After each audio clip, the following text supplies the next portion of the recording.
What's up, everybody? I am coming to you from the comfort of my home office, which feels amazing after a crazy show season on the road. Not quite done yet, but definitely dying off a little bit. Shout out to Mortar for the hat, by the way. Thank you.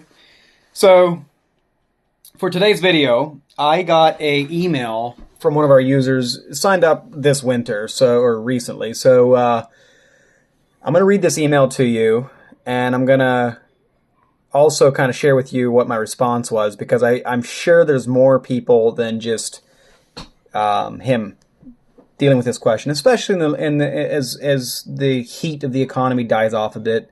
People aren't maybe signing on the dotted line quite as quickly, and you start wondering, you start doubting yourself. So the topic is on pricing. So the email went like this. Hey, Weston, I am getting a lot of no's for hardscape jobs for this spring since we started bidding jobs through SynkedUP. What should I do? Should I go back to $55 an hour and make my markup less? Let me know what you think. Or do we just have a lot of people that are just not bidding correctly, as I was, before SynkedUP? Give me your personal opinion. So I just responded to him, and then I was like, this would be a great thing to share on the weekly blog. So my response was, I'm going to be bouncing back and forth between what I wrote and back to you here on the video. But what I respond is like, well, it depends. As long as you're not sacrificing your minimum profit goal, technically, yeah, you can charge less. I mean, if you're dropping your price from 30% net profit to 20% net profit, I mean, if you're okay with that, sure. You're still covering your expenses and you're still earning a profit. That's fine. But that's usually not the case. $55 an hour, there's no room for that. So before you go whacking off your price to win the job, let's just look at a couple things. So the best way, let me just put this here so I can get two hands going here, because I want to describe this. So the best way, or I would just say a way that I've described this before, is like your budget dictates your floor. Like you cannot charge less than what your budget tells you can charge, because you're putting all of your expenses in, all of your labor, materials, and then all of your overhead, and the budget's doing the math to figure out, well, I'm going to mark up my labor materials by X to also cover my overhead. Then I add my profit to that, so it's labor materials like cost plus overhead plus profit equals I got to charge at least this much to cover all my expenses and get my minimum profit goal. Now, you can't charge less than that without dipping into your net profit. And if you do charge less than that too much, you'll get into the area where you're not even covering your overall expenses. The tricky part is this is not immediately apparent. Like a P&L won't always show this because of depreciation and all. Like there's things that don't show up on a P&L that the budget will show you. And if you don't have both, you can get into a situation where suddenly you wake up one day and you realize you're cash starved. But anyway, I'm getting off on a tangent. So the budget dictates your floor. You cannot charge less than what your budget tells you.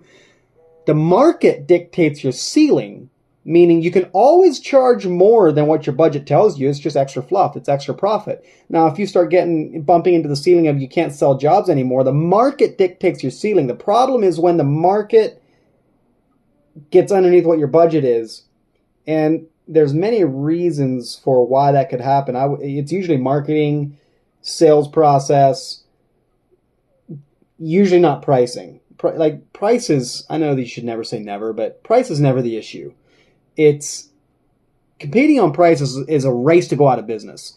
At Tussey, we regularly sold jobs significantly higher than what our closest competitor was. One time, there was one job that this homeowner asked for a backyard. He got one bid for $6,000, another bid for $30,000, and ours was $70,000. He went with us because he knew that the other two, there's no way that they could build what he had in his mind for those budgets. It's just like, there's no way. So anyway, what we were competing on is not on price, but on being the easiest to do business with, having the best client experience, having the most 5-star reviews, having the most professional crew, doing what we said we were going to do, showing up when we said we were going to be showing up. And if not, something comes up, we communicate. Having the highest quality product. At Tussey, we had a lifetime warranty on all hardscape flat work. And those are the things that are going to swing a customer to you versus to the cheap guy, at least the right customer. But to sell to those customers at double the price of our competitors, we had to do a really good job of filtering our leads. And this is where a lot of this, I think, a lot of guys struggle with this, because like you do your budget, you dictate you set your pricing, great, okay. Then you take every lead that comes into you and you just go out there and bid them, spend all that time bidding them, and you get no, no, no, no, no, yes, no, no, no, yes, no, no, no. And you're like, man, I'm getting a lot of no's. Like, should I be lowering my price? Exactly what my friend from this using SynkedUP asked me.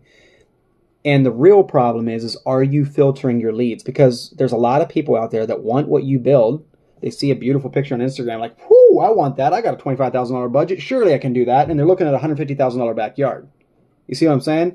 So you got to filter your leads. Not only do you have to filter your leads, but you have to educate them as to what things cost. So on Tussie's website, we have a what we call a project planner, where every time somebody calls in, hey, I want to do some work. Okay, great. We have a consultation fee. That's the first way we filter the leads. Not saying you have to do a consultation fee. For us, for Tussie, that was the easiest way for us to do it. I know a lot of people do that.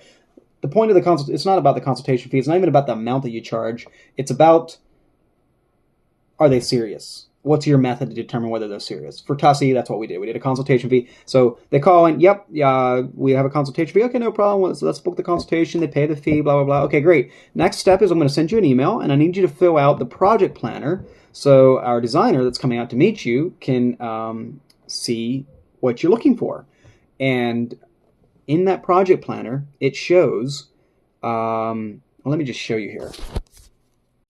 So I know this is kind of a crude way of showing it to you, but this is what the project planner is. It's on the Tussie website, and this is what we send. This is what Tussie sends to every customer that books a consultation. So they have to, step 1 of 3, add to your project. Then there's these images and ranges, small, medium, and large, and descriptions, and they can browse all the services and things we do, Tussie does, and add them to the project, and then add another item, and add them to the project. And then it gives them a budget range. And that's the real point of it. It's like at first it was like this whole project planner thing was a way to filter our leads and eliminate the tire kickers and help the sales guy or the designer get a budget that the customer had in mind. But really, yes, that's true. But really what it is to educate your lead, your potential customer, as to what things cost. A lot of times when people did this, they would call in, pay the consultation fee, great, awesome, go to fill out the project planner, 10 minutes later call back and be like, yeah, I'm going to need to cancel my consultation. And we looked at that like a win, because we didn't spend, till you drive out there, 3-4 hours with that customer, knowing that they were never going to buy it anyway. So with these good filtering processes, you spend your time on the clients that truly can't afford what it is that you sell, and it allows you to sell your high-end, high-quality work while covering your expenses and your overhead and generating a profit without feeling all beat down by all the no's you get, I want to use my process and my filter to eliminate as many of those no's as possible, and then go from there. And I'm not a massive Grant Cardone fan, but a good book on this topic is Sell or Be Sold. It truly is a good book. Like I'm listening to it on audio, and it's very, very good. Like it just talks about, like, one of the chapters in there, it's not the price anyway. It's other things, and I agree with that. Like, so be a great book for you to check out. And another one, another good friend of mine that has a course, it's from Yes Express. I think he called it Sales Mastery or something like that. But he has a really good sales training course on this topic. Tom Reber is another one with Contractor Fight. Really, really good training around sales and mindset and dealing with customers, and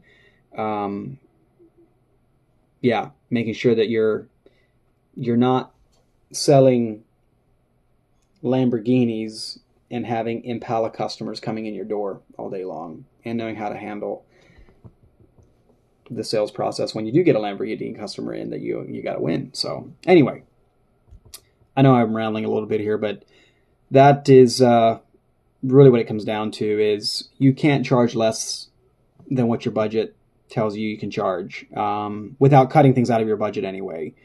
If you do that, yeah, you might get a short sugar rush. You might get a short rush of you got the down payment, great, awesome, but you're slowly starving your business of cash, and means that you're going to suffer. It means that your team and your family is going to suffer, and it's a long, slow, painful death. And we probably all have seen that happen to businesses around us. And it's not a road you want to go down. You want to build your budget, then turn around and burn your energy on figuring out how to sell to those people that at the prices that your budget dictates. Anything else is misery. And so I think I'll close it off there. I'd love to hear what you think. If you have anything to add or anything you disagree with me on, or anything you want to add, I'd love to hear it in the comments. But thanks for watching. If you like this kind of stuff, hit that like button, and what's the phrase? Smash the subscribe button, and we'll see you on the next one. Thanks.